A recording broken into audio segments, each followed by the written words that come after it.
दोस्तों, आज की ये सच्ची घटना एक ऐसे केस के बारे में है जिस केस में जब तक अपराधी को फांसी नहीं दी गई तब तक लोगों का गुस्सा शांत नहीं हुआ। लेकिन फांसी होने के कुछ दिन बाद जब अपराधी से जुड़ी कुछ ऐसी सच्चाई बाहर आई जिससे जनता दो टुकड़ों में बंट गई। जहां एक तरफ कुछ लोग ये कह रहे थे कि वह अपराधी था, उसके साथ जो भी हुआ सही हुआ और उसे फांसी ही होना चाहिए थी। लेकिन दूसरी तरफ कुछ लोगों का यह कहना था कि वह बेगुनाह था और किसी ने उसको फंसाया था, उसने ये क्राइम नहीं किया। लेकिन इस पूरी घटना की सच्चाई को जानने के लिए हमारे साथ आखिर तक बने रहिए। वीडियो में आगे बढ़ने से पहले हमारे चैनल को सब्सक्राइब और वीडियो को लाइक करना बिल्कुल भी ना भूलें और समाज में हो रही ऐसी दिल दहला देने वाली घटनाओं से रूबरू होते रहें ताकि आप भी सावधान रह सकें। और आप देख रहे हैं जुर्म फ्लिक। आइए अब बताते हैं इस घटना के बारे में। The case of Dhananjay Chatterjee. West Bengal की राजधानी कोलकाता के भवानीपुर इलाके में आनंद अपार्टमेंट नाम की एक सोसाइटी थी और इसी सोसाइटी की बिल्डिंग की तीसरी मंजिल पर एक परिवार रहता था। इस परिवार के मुखिया नागरदास पारेख थे। उनकी पत्नी का नाम यशोमती बेन था। नागरदास और यशोमती के दो बच्चे थे, एक बेटा भावेश पारेख और एक बेटी हेतल पारेख। साल 1987 में यह परिवार गुजरात से भवानीपुर आकर रहने लगा था। नागरदास का ज्वेलरी का बिजनेस जो कोलकाता में अच्छा खासा चल रहा था और उनकी बेटी Hetal Parekh well land gold Smith नाम के एक स्कूल में पढ़ती थी जो बाजार के कोलकाता में ही था। लेकिन पारेख फैमिली के आनंद अपार्टमेंट में आने से पहले सन 1987 में ही आनंद अपार्टमेंट में एक सिक्योरिटी एजेंसी के थ्रू एक सिक्योरिटी गार्ड को अपॉइंट किया गया था। उसका जन्म वेस्ट बंगाल के उल्दे नामक जगह पर हुआ था और धनंजय ने 1987 में पारेख फैमिली के यहाँ आने से पहले ही ड्यूटी ज्वाइन कर ली थी। धनंजय मॉर्निंग शिफ्ट में वहां पर ड्यूटी करता था, यानी सुबह 6 बजे से लेकर दिन के 2 बजे तक, और सब कुछ ऐसे ही ठीक चल रहा था। इधर पारेख फैमिली में भी सब कुछ नॉर्मल था। पिता नागरदास और उनका बेटा ज्वेलरी का बिजनेस संभालते थे। माँ एक हाउसवाइफ थी और बेटी स्कूल में पढ़ती थी। उधर धनंजय की सिक्योरिटी गार्ड की नौकरी भी ठीक ठाक चल रही थी। और फिर साल 1989 में धनंजय ने एक लड़की से शादी कर ली। उस लड़की का नाम पूर्णिमा था। वह लड़की आंगनवाड़ी में एक वर्कर थी और बहुत ही कम सैलरी पर काम करती थी। धनंजय ने पूर्णिमा से यह कहकर शादी की थी कि वह एक बीएसएफ का जवान है। लेकिन शादी के बाद पूर्णिमा को पता चला कि धनंजय तो किसी अपार्टमेंट में सिक्योरिटी गार्ड की नौकरी करता है। लेकिन अब तो शादी हो ही चुकी थी और अब कुछ भी नहीं हो सकता था, तो पूर्णिमा को मजबूरन इस सच्चाई को स्वीकार करना पड़ा। इसके बाद वह सब कुछ भुलाकर खुशी खुशी साथ रहने लगी। अब सन 1990 का साल शुरू हो चुका था। नागरदास की बेटी हेतल पारेख 10वीं क्लास में पढ़ती थी। मार्च महीने के आसपास उसका बोर्ड का एग्जाम शुरू हो गया था। वह रोज सुबह 7:30 बजे अपने घर से एग्जाम के लिए निकलती थी। उसका आईसीएसई का बोर्ड का एग्जाम था और दोपहर 1 बजे तक एग्जाम खत्म होने के बाद वह घर वापस आ जाती थी। लेकिन 2 मार्च को जब वह अपने घर पर आती है तो अपनी माँ से कहती है कि नीचे जो सिक्योरिटी गार्ड है वह मुझे गंदी नज़र से देखता है और गंदे गंदे कमेंट भी पास करता है। माँ ने अपनी बेटी की इन बातों पर ज़्यादा ध्यान नहीं दिया। लेकिन जब 3 मार्च को हेतल एग्ज़ाम देने के बाद घर वापस आती है और फिर से अपनी माँ से कहती है कि आज फिर जब वह आ रही थी तो सिक्योरिटी गार्ड ने गंदे लहजे से उसे पिक्चर देखने चलने को बोला। इस बार हेतल की माँ को बहुत गुस्सा आता है और थोड़ा अजीब भी लगता है। शाम को जब हेतल के पिता नागरदास पारेख घर आते हैं तो हेतल की माँ यशोमती ने उनसे सारी बात बताई यानी जो कुछ हरकत वह सिक्योरिटी गार्ड हेतल के साथ कर रहा था वह सब बताया।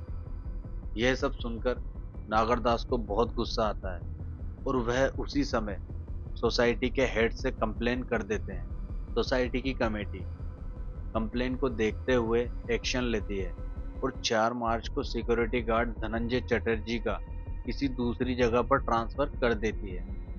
अब 5 मार्च को नए सिक्योरिटी गार्ड को आनंद अपार्टमेंट में आना था और धनंजय को कहीं और जाकर अपनी ड्यूटी ज्वाइन करनी थी। लेकिन जब 5 मार्च 1990 का दिन शुरू होता है तो धनंजय कहीं नहीं जाता और सुबह 6 बजे वह आनंद अपार्टमेंट में ही आ जाता है और अपनी ड्यूटी शुरू कर देता है। इधर पारिक फैमिली की बात करें तो सुबह ही नागरदास और उनका बेटा अपने काम पर चले गए। सुबह 7:30 बजे तक उनकी बेटी हेतल भी एग्जाम देने के लिए चली गई और हेतल की माँ घर पर ही थी।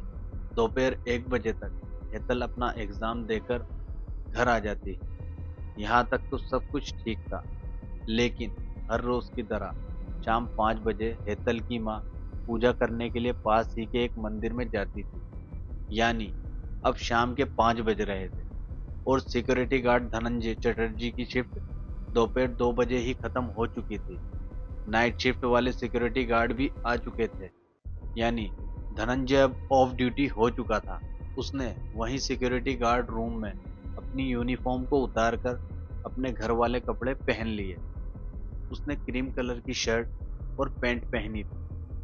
अगर एग्जैक्ट टाइमिंग की बात करें तो 5:20 पर हेतल की माँ यशोमती बेन मंदिर गई थी और धनंजय ने उन्हें जाते हुए भी देखा था।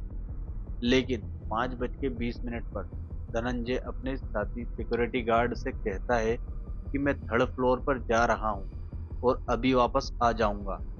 नाइट शिफ्ट वाले गार्ड ने थर्ड फ्लोर पर जाने का कारण पूछा तो धनंजय ने कहा कि मुझे सिक्योरिटी एजेंसी के मालिक से बात करनी है और उनको बताना है कि मैं जल्द ही नई जगह पर ड्यूटी ज्वाइन कर लूंगा। इसके बाद धनंजय लिफ्ट से थर्ड फ्लोर पर चला जाता है और हेतल पारेख का घर भी थर्ड फ्लोर पर ही था। क्योंकि ये सन 1990 की बात है तो उन दिनों हर किसी के पास टेलीफोन नहीं होता था। लेकिन हेतल पारेख के घर पर एक टेलीफोन था। 5:20 पर धनंजय लिफ्ट से थर्ड फ्लोर पर जाता है। लेकिन तभी जिस सिक्योरिटी एजेंसी के लिए वह काम करता था उसका मैनेजर आनंद अपार्टमेंट में आ जाता है। वह नाइट शिफ्ट वाले गार्ड से पूछता है क्या मॉर्निंग शिफ्ट में आज नया गार्ड रिपोर्ट करने आया था।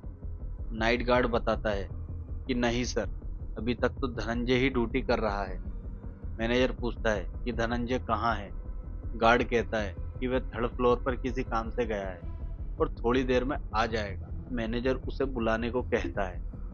गार्ड नीचे से आवाज लगाता है तो धनंजय थर्ड फ्लोर की एक खिड़की से चिल्लाकर कहता है कि ठीक है, मैं नीचे आ रहा हूँ। और करीब 5:45 पर धनंजय लिफ्ट से नीचे आ जाता है। मैनेजर उसे अपने पास बुलाता है, उसके कंधे पर हाथ रखकर उससे पूछता है कि तुम्हें तो कहीं और रिपोर्ट करना था, तुम वहां क्यों नहीं गए। धनंजय कहता है कि कुछ निजी कारणों के चलते वह नहीं जा पाया, लेकिन जल्द ही ड्यूटी ज्वाइन कर लेगा। थोड़ी बातचीत के बाद मैनेजर वहां से चला जाता है। अब करीब 5:50 पर हेतल की माँ मंदिर से अपने घर वापस आती है। वह लिफ्ट से थर्ड फ्लोर पर जाती है और अपने अपार्टमेंट की डोरबेल बजाती है, लेकिन दरवाजा नहीं खुलता। कई बार बेल बजाने के बाद भी जब कोई जवाब नहीं मिला तो वह दरवाजा जोर जोर से पीटने लगती है। फिर भी अंदर से कोई रेस्पॉन्स नहीं मिला। दरवाजा अंदर से लॉक था। वह अपनी बेटी को आवाज लगाती है। आवाज सुनकर पड़ोसी और उनके घर के सर्वेंट भी इकट्ठा हो जाते हैं। सभी मिलकर दरवाजा तोड़ देते हैं। दरवाजा खुलते ही यशोमती बहन घर के अंदर जाती है और अपनी बेटी के कमरे में पहुंचते ही उनकी चीख निकल जाती है, क्योंकि अंदर हेतल पारेख लहूलुहान हालत में पड़ी थी। शरीर पर चोटों के निशान थे, कपड़े फटे हुए थे। तुरंत नागरदास पारेख को फोन किया। वे और उनका बेटा भागते हुए घर आते हैं। रात के करीब 9 बजे पुलिस को सूचना दी जाती है। पुलिस आती है और बॉडी को पोस्टमार्टम के लिए भेज दिया जाता है। इसके बाद जांच शुरू होती है। घर से क्रीम कलर का एक बटन मिलता है और एक गले की चेन मिलती है। सर्वेंट चेन को अपनी बताता है। पुलिस पूछताछ करती है। पोस्टमार्टम रिपोर्ट आती है। गवाहों के बयान होते हैं। धनंजय पर शक जाता है। 2 महीने बाद उसकी गिरफ्तारी होती है।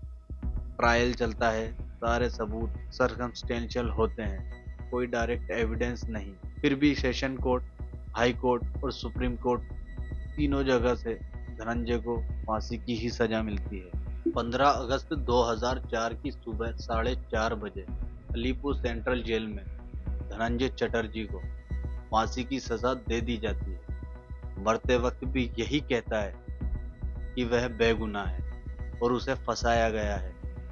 उसकी बॉडी लेने कोई नहीं आता और जेल प्रशासन ही उसका अंतिम संस्कार करता है। लेकिन इसके बाद भी सवाल यहीं खत्म नहीं होते।